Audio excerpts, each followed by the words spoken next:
नमो नमो बच्चों। मैं जगदीश चंद्र चौबीसा। मैं आज से हिंदी माध्यम में संस्कृत सिखाने हेतु ऑनलाइन कक्षाएं प्रारंभ कर रहा हूं। मेरा प्रयास रहेगा कि आप अच्छी तरह से संस्कृत सीखकर कक्षा में एवं परीक्षा में अच्छा प्रदर्शन करें। तो आज इसी क्रम में हम शुरू करते हैं कक्षा 7 की संस्कृत विषय का प्रथम पाठ, जिसका शीर्षक है सुभाषितानी। इसमें हम श्लोकों का सस्वर गायन करेंगे एवं उसका अर्थ करेंगे। तो लीजिए शुरुआत करते हैं हम श्लोकों की। सबसे पहला प्रथम श्लोक। एक बात और बता दूं मैं बच्चों कि श्लोकों को अच्छी तरह से गाने से उनको याद करने में भी सुविधा रहती है, और परीक्षा में एक प्रश्न श्लोक लेखन का आता है, उसमें हमें सुविधा रहेगी। तो अधिक समय न रहते हुए शुरू करते हैं हम पहला श्लोक। पृथिव्यां त्रीणि रत्नानि जलमन्नं सुभाषितं मूढैः पाषाणखण्डेषु रत्नसंज्ञा विधीयते। सत्येन धार्यते पृथ्वी सत्येन तपते रविः सत्येन वाति वायुश्च सर्वं सत्ये प्रतिष्ठितं। दाने तपसे शौर्ये च विज्ञाने विनये नये विस्मयो न हि कर्तव्यो बहुरत्ना वसुंधरा। सद्भिरेव सहासित सद्भिः कुर्वित संगतिं सद्भिर्विवादं मैत्रीं च नासद्भिः किंचिदाचरेत्। पांचवा श्लोक। धन धान्य प्रयोगेषु विद्यायाः संग्रहेषु च आहारे व्यवहारे च त्यक्तलज्ज सुखी भवेत्। क्षमा वशी कृतिर्लोके क्षमया किं न साध्यते। शांति खड्गः करे यस्य किं करिष्यति दुर्जन। श्लोक नंबर 1 का हम अर्थ करेंगे। इसके अंतर्गत पृथिव्याम सप्तमी विभक्ति पृथ्वी पर, त्रीणि 3, रत्नानि रत्न, जलमन्नम ये 2 शब्द हैं, जलम और अन्नम, जल और अन्न। सुभाषितम सुंदर वचन। मूढ़े मूर्खों के द्वारा, पाषाण खंडेशु पत्थर के टुकड़ों में, रत्न संज्ञा रत्न का नाम, विधीयते समझा जाता है, किया जाता है। अब इसका वाक्य में अर्थ रहेगा। पृथ्वी पर 3 रत्न हैं, जल, अन्न और सुंदर वचन, परंतु मूर्खों के द्वारा पत्थर के टुकड़ों में रत्न नाम समझा जाता है। भावार्थ इसका यह है कि मूर्ख व्यक्ति पत्थर के टुकड़ों अर्थात सोना चांदी इत्यादि धातुओं को रत्न समझता है। उसको लगता है कि इसी से जीवन यापन संभव होता है, परंतु कवि के अनुसार पृथ्वी पर वास्तव में 3 ही रत्न हैं, जल, अन्न और सुंदर वचन। यानी जल और अन्न और सुंदर वचनों के बिना हमारा जीवन संभव नहीं है। दूसरा श्लोक है सत्येन, यानी सत्येन का अर्थ है सत्य से। इसमें पूरे श्लोक में तृतीया विभक्ति का प्रयोग किया गया है, और तृतीया विभक्ति का अर्थ होता है से। जैसे सत्येन सभी जगह देखो सत्येन है, उसमें तृतीया विभक्ति है। सत्य से पृथ्वी धारित यानी धारण की जाती है। सत्येन अर्थात सत्य से रवि सूर्य तपते यानी तपता है या चमकता है। सत्येन सत्य से वाति बहती है, वायु हवा, च का अर्थ होता है और इसका विसर्ग बनेगा शब्द। सर्वम सब कुछ, सत्य इसमें सप्तमी विभक्ति है जिसका अर्थ होता है में, सत्य में।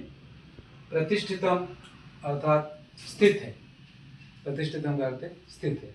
तो इसका पूरा अर्थ होगा सत्य से पृथ्वी धारण की जाती है, सत्य से सूर्य चमकता है, सत्य से हवा बहती है और सब कुछ सत्य में स्थित है। भावार्थ यह है कि पूरा संसार सत्य पर टिका हुआ है, असत्य से सभी का अस्तित्व अस्थिर रहता है। तीसरा श्लोक है, इसके अंदर सप्तमी विभक्ति का प्रयोग किया गया है और सप्तमी विभक्ति का अर्थ होता है में। तो सप्तम देखो, दाने दान में, शौर्य शौर्य में, विज्ञाने विज्ञान में, विनये विनय में, नये नीति में। ये अकारांत है और ये इकारांत, तपसी तपस्या में, और विस्मयो विस्मय, नहीं, कर्तव्यो करना चाहिए, बहुरत्ना अनेक रत्नों वाली, वसुंधरा धरती। अर्थ इसका ये होगा कि दान में, तपस्या में, शौर्य में और विज्ञान में, विनय में तथा नीति में आश्चर्य नहीं करना चाहिए, क्योंकि यह धरती अनेक रत्नों वाली है। बहुरत्ना मतलब अनेक रत्नों वाली है। भावार्थ यह है कि दान में कई सारे दानी हुए हैं, जैसे दानवीर, कर्ण, सीवी इत्यादि। तो हम जो कुछ दान देते हैं और हम ये मानते हैं कि हम बहुत बड़े दानी हैं, तो वास्तव में धरती पर एक से एक बढ़कर दानी हुए। तपसी अर्थात तपस्या क्षेत्र में भी कितने ऋषि मुनि हुए, जिसमें विश्वामित्र, वशिष्ठ, जमदग्नि।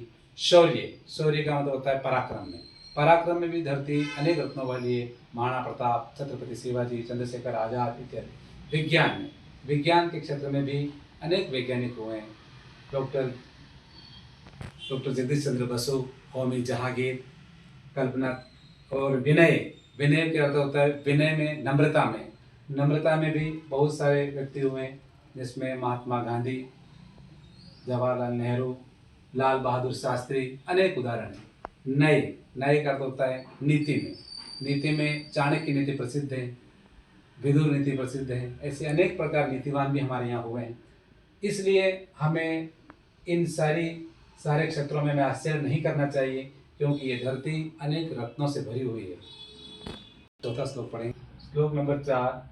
सद्भिरेट सहासित सद्भि कुर्वित संगतिम सद्भिर्विवादम मैत्रीम च ना सद्भि किंचित आचरेत। इसमें तृतीय विभक्ति का प्रयोग हुआ है, जिसका अर्थ होता है से या के द्वारा।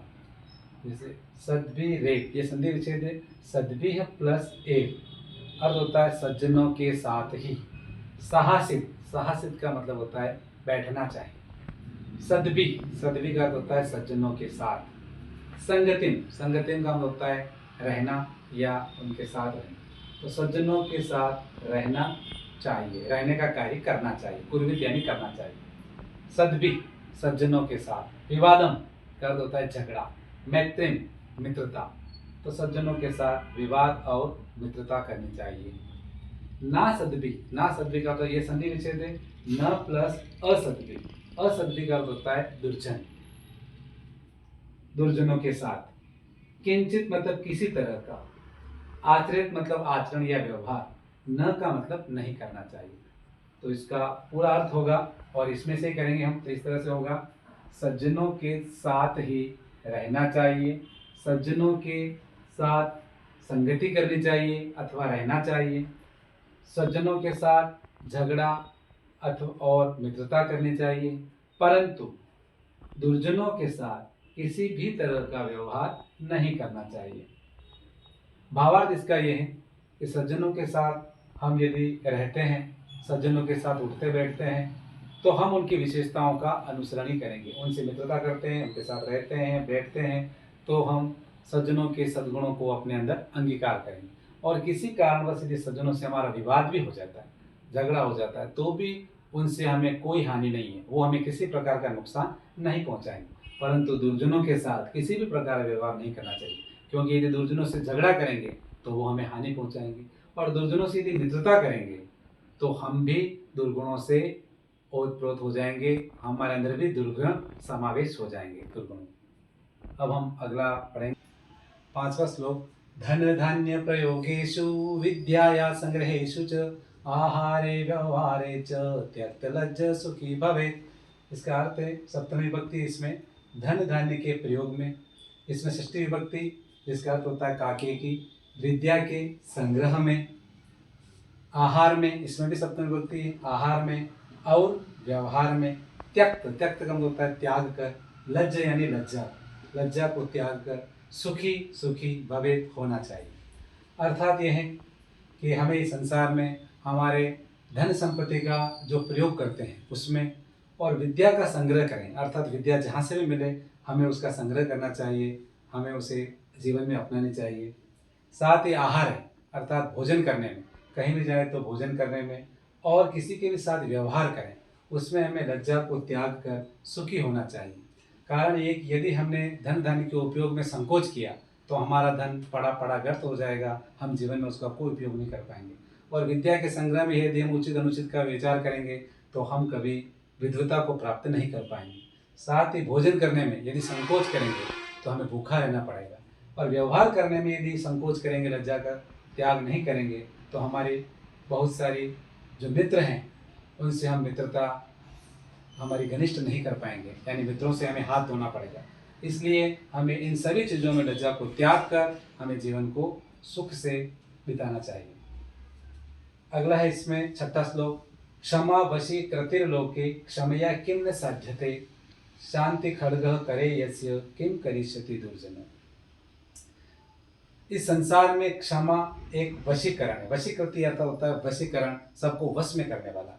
लोके में सप्तमी विभक्ति है, लोके यानी संसार में। संसार में क्षमा वशीकरण है।